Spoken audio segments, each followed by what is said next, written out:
Heyo, it's Wednesday. I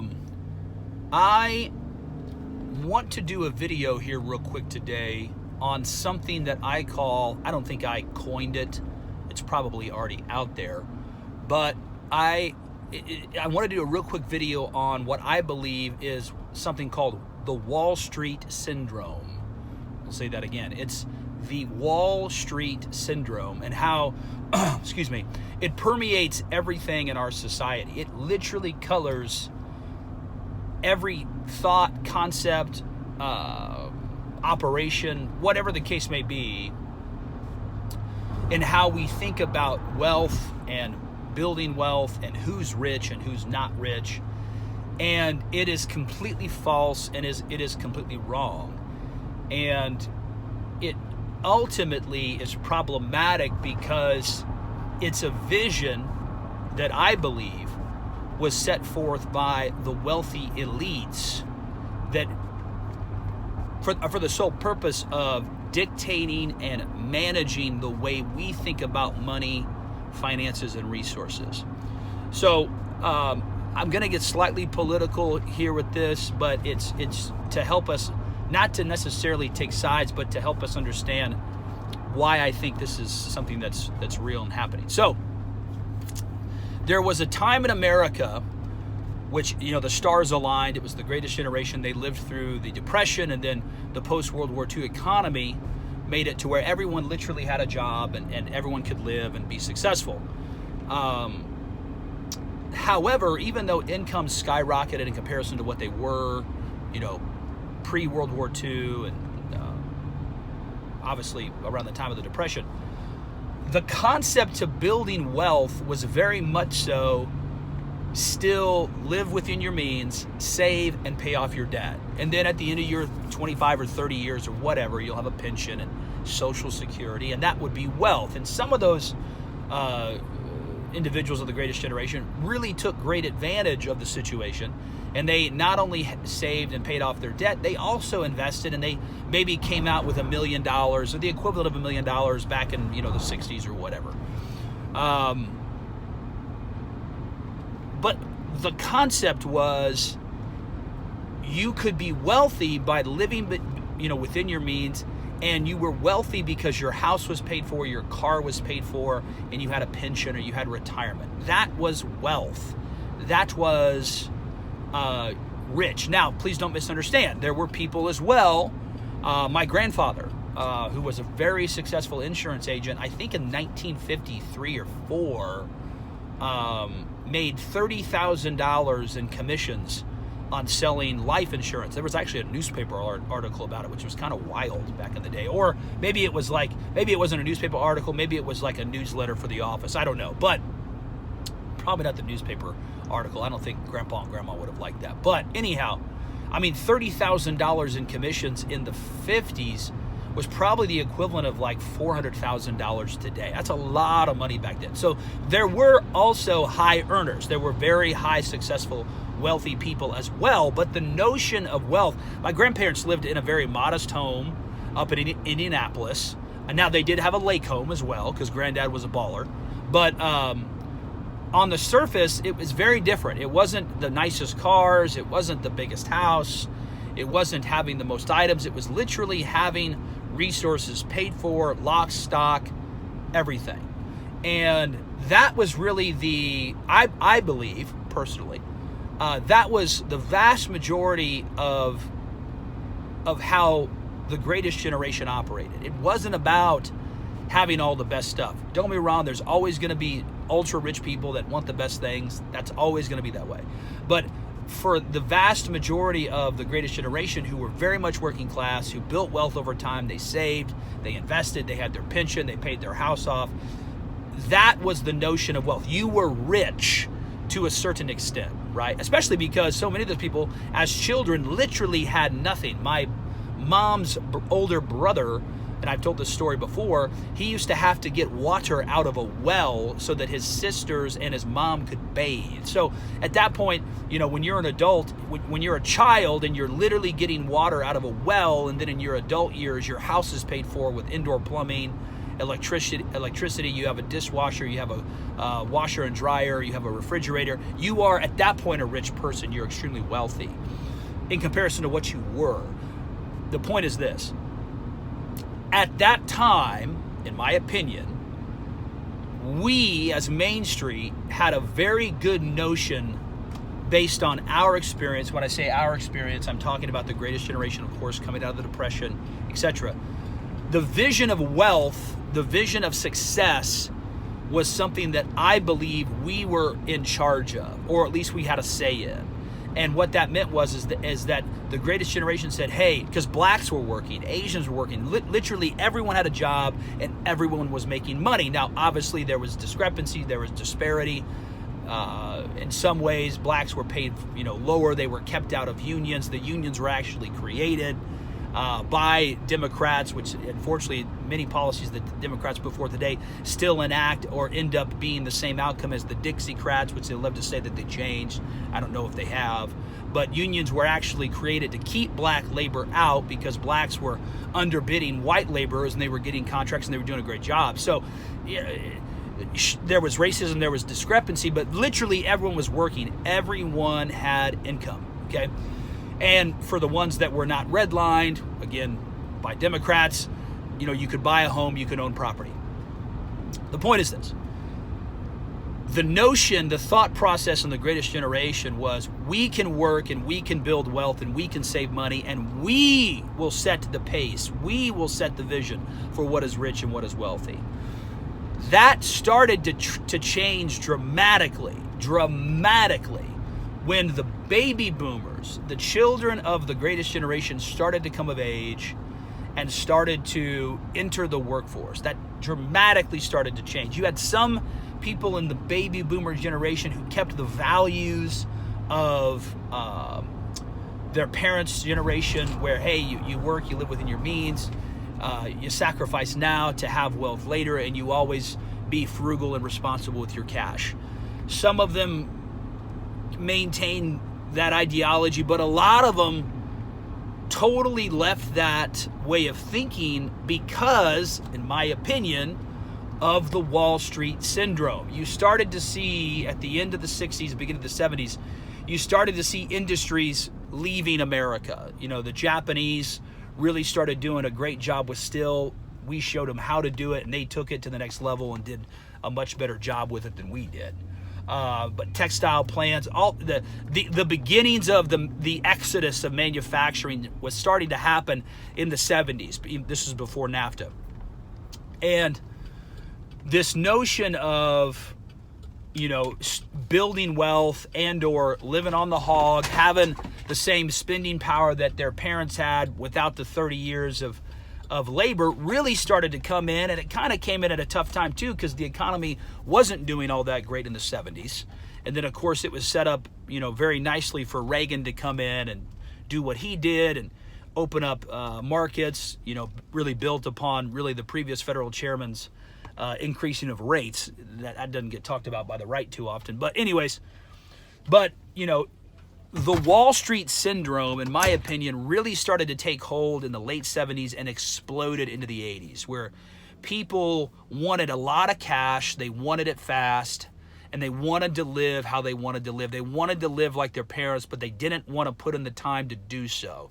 And we start seeing people spend the credit cards, and then that got exacerbated with the Generation Xers and the younger millennials, where I'm sorry, not millennials, but boomers, where their incomes were not what their parents' generation were or what the early boomers were, who still had some manufacturing, who after 10 or 15 years, you were making $20, $25 an hour. One of my best friends, his dad was working at a manufacturing plant here in town back in the day in the early 70s, and he was making $7.50 an hour. Now, you got to understand, that's a lot of money back then. And on top of that, he had businesses, he was real successful. But that was an entry-level wage, and you could work your way up and make more money. So, there's the younger boomers and the Gen Xers. They started living on credit, and they had to live how they wanted to live. They wanted to eat lobster. They wanted to have the bigger house. They wanted to have the nice car. They wanted to be wealthy. They wanted the Wall Street syndrome's notion of wealth, okay?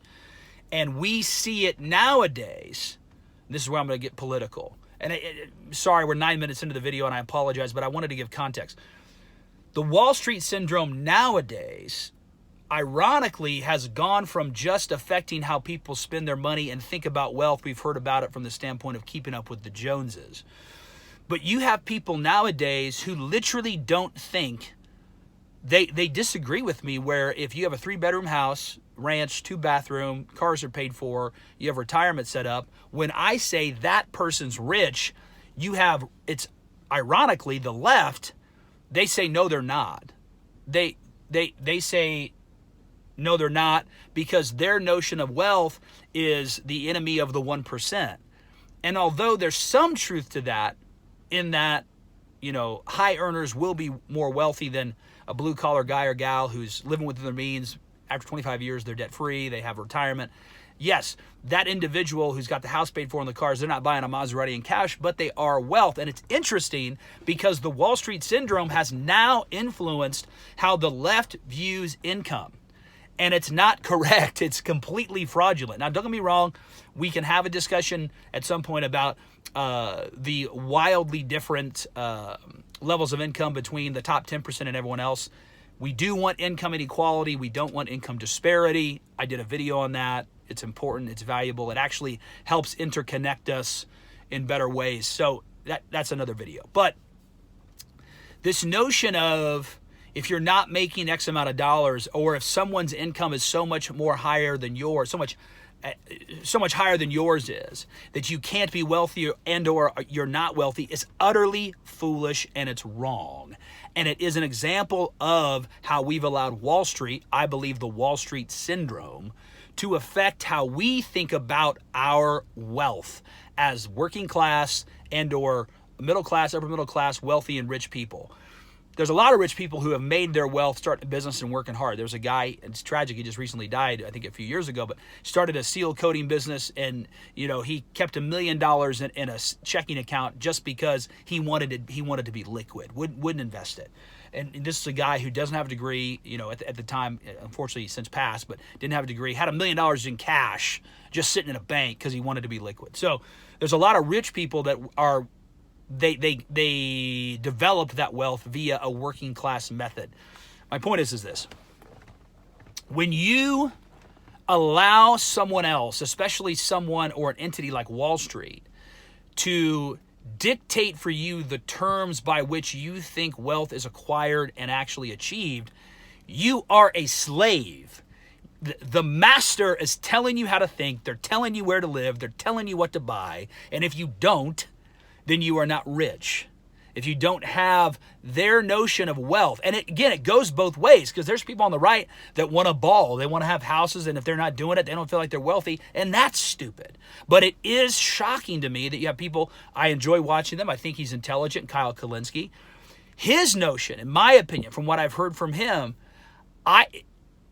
I don't think he's right. I think he's been affected by what I believe is the Wall Street syndrome. Because there are people that are making $40,000 a year, $50,000 a year in the area that I'm at, and they're living within their means, they're building their wealth, they're being debt-free, and by the time that they're done with their career, they're going to have investments, they're going to have Social Security, they're going to have their house paid for. That's a rich person. And we can talk about paying people more money. I believe people should get paid what they're worth. I want to be paid what I'm worth. But the notion that if you're not making 75 plus, you're not wealthy and you're somehow being disenfranchised or you're being abused by the upper class or whatever, it simply isn't true. It's shockingly wrong. It's insane. And we see this play out. California's gotten basically rid, or they're trying to get rid of the gig economy, which is tragic because so many people use the gig economy for the purpose of pursuing their art or their passion. And, it's all because we, as Main Street, are allowing someone else who's not part of Main Street to dictate our notions of wealth. It's insane. I've said it before, I'll say it again. If you're a household making $60,000 a year, whether it's individually or collectively, both spouses working, whether that's male and male or female and female, whatever, and your house is paid for or going to be paid for quickly, and your cars are paid for, and you're building retirement, you're building wealth via lifelong income, you are a rich person. You have wealth. There are levels to wealth, guys. I may never be able to buy my Audi R8 GT. But guess what? I'm rich. I'm wealthy, okay? Don't allow what I believe, again, the Wall Street syndrome to dictate to you your notions of wealth. It's foolish. Decide what you want to make daily, especially if you're an entrepreneur. You don't want to price yourself out of the market, but forget the notion of you need to price closer to the market and make the money that you should on the job. Although I agree with that, the greater thing you need to do, in my opinion, is decide how much you want to make daily and price yourself that way to get the jobs that allow you to do it. Again, it'll be an average. Sometimes you'll make $1,000 a day. Sometimes you'll make $200 a day, whatever. Find out the amount of money that you want to make daily, and then from those earnings, you build wealth. Don't allow, this is going to sound crazy, my libertarian friend's going to hate me, don't allow the market to dictate to you how you want to build wealth and the notions of building wealth and how much money you want to make. Decide for yourself how much money you want to make and then build onto that. My average goal that I want to make daily is $250 a day. I'm going to price myself and work differently to where hopefully I can pick it up to $350 a day. Because if I'm hitting that, then my wife and I will be able to pay down our house very, very quickly while still funding retirement aggressively. But I don't give a shit what other handymen are doing. I don't care what contractors are doing. I want to make the money that I want to make. And there's some jobs that I've priced myself out of it because if someone says yes to me, I want to get paid as much as I can because I hate doing the work. Mulch. Anyways, the Wall Street syndrome has permeated our society in how we think about wealth, and it's fraudulent and it's wrong. It's someone else telling you how to think about money. Now, I'm doing that as well. I got to be transparent here. I'm also telling you how to think about money. I'm telling you to use a credit card and invest and pay off your debt, yada, yada, yada. I'm doing those things as well. The difference is what I'm telling you is hopefully providing tools to all 25 subscribers to provide you financial freedom to whatever degree that's going to be. Okay? When Wall Street and our Democrat and Republican legislators and politicians tell us their notion of wealth for us, it's not to make us free. It's actually to keep us bound up and keep us in this back and forth of the Republicans are bad or the Democrats are bad and, you know, Trump's terrible. We got to vote for Biden. No, Biden's bad. And we got to get all these people. No. It's all a smokescreen. They want to focus how we think on our money, which is still our most powerful resource. You're seeing states right now, predominantly blue ones, literally in these blue cities, they're literally falling apart because people are saying, I'm done. I'm taking my money, I'm taking my family elsewhere. Our true power as an American citizen is in fact still our wealth for however long we have it. It isn't really our vote. But when we allow something like Wall Street with the Wall Street syndrome to dictate to us how we think about money, they have won. They have defeated us if we are thinking about cash, building wealth, credit, debt in the manner that they are telling us to. I'm going to say this right now. People are going to get mad at me. You don't need Wall Street to get rich. You don't. You don't need Wall Street to have assets. You don't. It's just not true. You don't need it. You can build wealth yourself. You can have rentals. You can invest in gold. Wall Street hates gold. A lot of financial advisors don't even like to talk about it because they don't make any money on it. There's a lot of things you can do to build wealth, to build lifelong income. Change the way you're thinking. You need to be the master of your own destiny, and that does mean you have to be honest with yourself. I'm honest with myself. Yeah, there's things I'd like to do. I'm starting new businesses all the time. But right now, and I hope it's not going to be this way for the next 10 or 15 years, but it could be. Right now, my best ability to earn high levels of cash, again, high levels of cash for me is anywhere between $60,000 to $70,000 a year, after cost, of course, before taxes. But that's doing my handyman service. That's me doing physical labor, working hard in the sun every day. I just picked up a load of barbed wire and brush and bed frames. I got to take it to the dump after this. That's the best way for me to make money right now. I hope that's not going to be that way for the next 10 or 15 years because my body may be wrecked after that. But if that's what I have to do, that's what I have to do. So you do have to be honest with yourself. But once you're honest with yourself, you can set the vision for yourself, and no one else is doing that for you. Wall Street isn't doing it for you. Edward Jones, any of these financial advisors, Merrill Lynch, Charles Schwab, whatever. And they have their purpose and they have their pros as well. But it's changing the way you think. Don't let someone else tell you how to think about wealth and riches. You set the pace. You set the vision. If you've liked the content, like, share, subscribe. If you've hated it, send it to someone you hate.